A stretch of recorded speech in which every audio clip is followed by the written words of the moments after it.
தான் அப்படிங்கிற அகம்பாவம் இருக்குது பாருங்களேன், அதுதான் ஒவ்வொருத்தரையும் ஆட்டி வைக்குது. ஐ, கேபிட்டல் ஐ, அதை சொல்லும் போதே நான் அப்படின்னு சொல்லுவோம். அதுக்கு ஆணவம்னு பேர். ஒவ்வொருத்தருக்கும் அவங்க அளவுக்கு தகுந்த ஆணவம் இருக்குது அப்படின்னு சொல்கிறாங்க. தான் என்னும் செருக்கு, மமதை, தற்புகழ்ச்சி அது இருக்கத்தான் செய்யும். ஒரு ஊரில் பெரிய பணக்காரன் இருக்கான்னா அவன் சொல்லுவான், இந்த ஊர்லேயே பெரிய பணக்காரன் நான் தான், பெரிய வீடு என்னோடது, அவ்வளவு சொத்து எனக்கு சேர்ந்தது அப்படின்னு தன்னை பற்றி பெருமையாக சொல்லுவான். அது அகம்பாவம். அந்த ஊரில் இருக்க பிச்சைக்காரனை கேளுங்க, நீ எப்படிப்பா பிச்சை எடுக்கிறன்னு, இந்த ஊர்லேயே நான் தாயா பெரிய பிச்சைக்காரன், என்னை அடிச்சுக்கிறதுக்கு உண்டா, அந்த தெரு என்னது, இந்த தெரு என்னது, இந்த தெரு என்னது, அந்த தெரு என்னது, இன்னும் பக்கத்து ஊர் என் சம்பந்தியோடது, அவ்வளவு பெருமை என்னமோ அந்த ஊரையே அவங்க தான் ஆட்சி பண்ணுற மாதிரி அவங்க பேசுவாங்க. தானுங்கிற அகம்பாவம் சின்ன எறும்புலேருந்து எல்லாருக்கும் உண்டு, அது இருக்கத்தான் செய்யும். அது தற்செருக்கு, தற்புகழ்ச்சி ஒரு அளவோடு இருக்கணும். சில பேருக்கு கவிஞர்கள் இருப்பாங்க, கலைஞர்கள் இருப்பாங்க, அவங்களுக்கும் ஒரு ஆணவம் வரும். அது ஞானச்செருக்கு அப்படின்னு சொல்கிறது. அது என்ன ஞானச்செருக்குன்னா, தன்னை மீறுறதுக்கு யாரும் கிடையாதுன்னு வரும். அது அறிவுபூர்வமாக வரக்கூடியது, அது இருக்க வேண்டியதான்.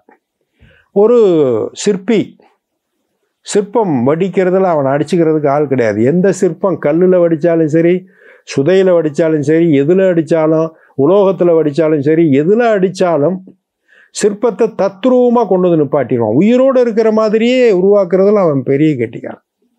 அது ஒரு சிறப்பு. அது தவிர அவனுக்கு ஒரு ஸ்பெஷல் பவர் வேறு வந்திருக்கு. என்ன பவர்னா, யாரை பார்த்தாலும் டிஓபி தெரியும், டிஓடி தெரியும். இதென்ன அது அப்படின்னு கேட்காதீங்க. டேட் ஆஃப் பர்த்து, ஒருத்தரை பார்த்தோன்னே இவர் என்னைக்கு பிறந்தாருன்னு கண்டுபிடிச்சிருவான். அதை விட சிறப்பு, இவர் என்னைக்கு போவாருங்கிறதையும் அதை கண்டுபிடிச்சிருவான். டேட் ஆஃப் டெத்து அதையும் கண்டுபிடிச்சிருவான். ஆனால் வெளியே சொல்ல மாட்டான், நீ இன்னைக்கு தான், நீ இன்னைக்கு தான்னு சொல்ல மாட்டான். ஏன்னா அது பிரச்சனை ஆகிரும். அந்த பவர் அவர் கிடைக்கும் போதே அந்த உத்தரவாதத்தோடு தான் கிடைச்சு. அதனால் மனசுக்குள்ளே சிரிச்சுக்குவான், ஓ இன்னைக்கு போகிறவன் அடுத்த நிமிஷம் போகிறவன் எல்லாத்தையும் பார்த்துக்கிட்டு அவன் பாட்டுக்கு ஓடிக்கிட்டு இருக்கான். அவனுக்கு அதே தலைவேதனையாக மாறிப்போச்சு. என்ன மாறி போச்சுன்னா, அவன் பெருத்த அவனுக்கு தான் தெரியுமே. டிஓடி நெருங்கிருச்சு அவனுக்கு. என்ன பண்ணா, எமன்ட்டு தப்பிக்கிறதுக்கு என்ன பண்ணுறது? உலகத்தில் யாருமே தப்பிக்க முடியாது. அவர் பாசக்கயிறை வச்சு வீசுவார்.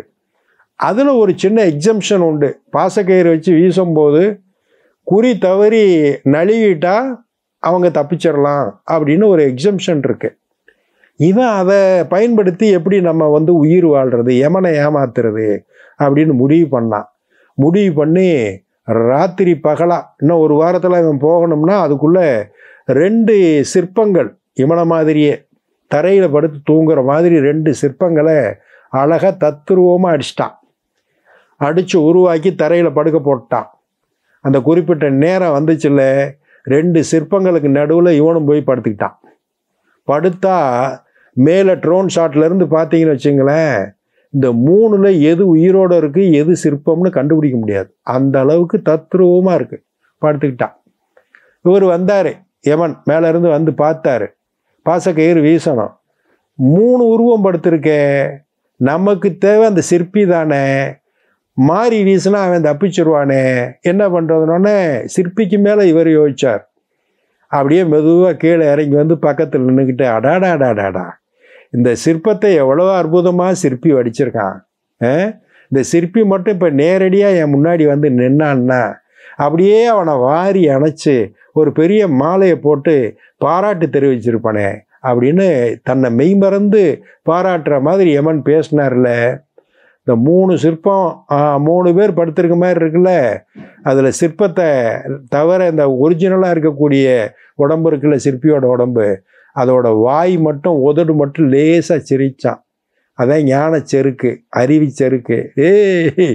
யமனையே ஏமாத்துற மாதிரி சிற்பம் வடிச்சிட்டானா நானே அப்படின்னு ஒரு சின்ன புன் சிரிப்பம் உதட்டிலேருந்து வந்துச்சான். சிரிக்கிறியா அப்படின்னு பாசக்கயிறை அவன் மேலே வீசினானா. அடுத்த ஒரு நிகழ்வில் சந்திப்போம். இந்த நாள் இனிய நாளாக நல்வாழ்த்துக்கள். வணக்கம்.